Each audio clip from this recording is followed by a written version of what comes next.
Hello and welcome to my Instagram and YouTube channel at Survive, Heal, Flourish. My name is Mimi, and if you're new here, the purpose of my channel is shedding light on narcissistic abuse and toxic relationships. Now let's get into the topic of the day. And today's topic is how the narcissist, their entire mindset is about maintaining control and gaining narcissistic supply.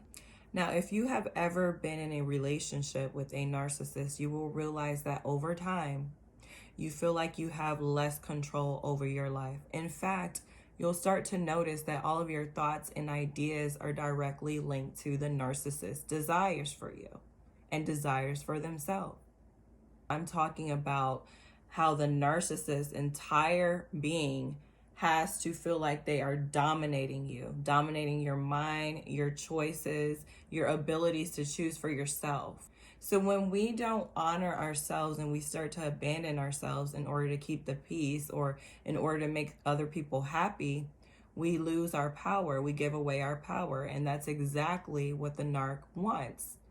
That is exactly what makes the narc happy. You see, for example, when a person is able to take up a lot of space in your mind, meaning that when you feel angry or you feel upset about something, or you feel confused about something, and you cannot healthily express your feelings without first thinking how this person is going to react. Are they going to attack you? Are they going to punish you? Are they going to get angry because you have your own voice? Are they going to get angry because you have your own feelings?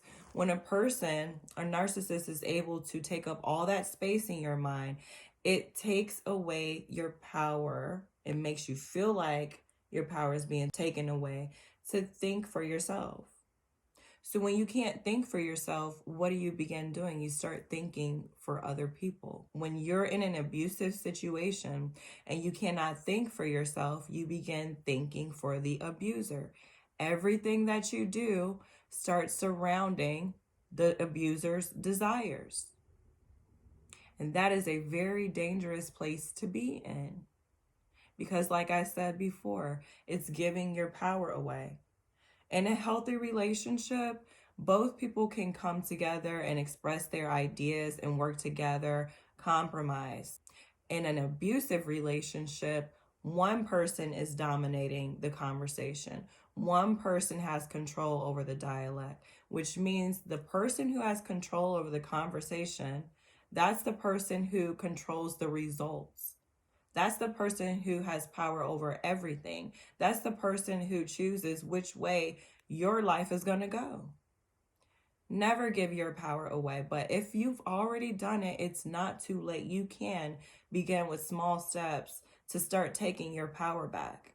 And it starts with being true to yourself and honoring your inner voice, your intuition, and being upfront and open about your feelings. Even if you can't safely express that within the narcissistic relationship, you can express it to yourself and to other people who you trust. And by doing that, by acknowledging how you truly feel and acknowledging your desires and your fears, you'll be able to overcome what has been set before you to manipulate you.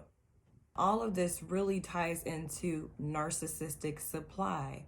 How does the narcissist get or gain narcissistic supplies? Through many different ways. In situations like this, is through that power. When they feel like they can have power over things that are happening around them, have power over you, it makes them feel more powerful. It makes them feel like they can dominate and accomplish anything because they can dominate you. But we can also talk about the other ways that narcissists are able to gain narcissistic supply. It's through being deceptive. Well, it's all through being deceptive, but it's through, let's say, for example, they meet somebody new and they know that they're not a good person. They know all the things that they've done, but they're able to create a new narrative with this other person, right? That is narcissistic supply, because while they're crying to this other person, or while they're putting on this whole front of how glorified they are and what a great person they are and how loving they can be, which is all an act, the other person is believing it. And it's just giving them the supply that they need because they don't have a lot of confidence.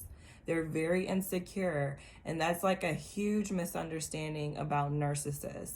People think that the narcissist is so confident and just so like wonderful and really thinks highly of themselves, but it's actually the opposite. They put out that persona so that other people will believe that about them, but they don't even believe that about themselves. That's why they need the narcissistic supply to feed them and to make them feel stronger and to make them feel better about themselves. So they lie to other people to create a grandiose personality for themselves, or they take power from other people in order to feel more powerful themselves. Anyway, that's all that I'm gonna go over in this video today, but in my other videos, I'll be diving more and more into the topic of narcissism, abuse, and just toxic relationships altogether. I hope that this video has helped you in some kind of way, or if you know somebody who you think this video could help, please send it to them. And if you haven't already, subscribe to my YouTube channel at Survive, Heal, Flourish, and follow me on Instagram for more helpful tips. Thank you so much for listening to this video. Until next time, see you later.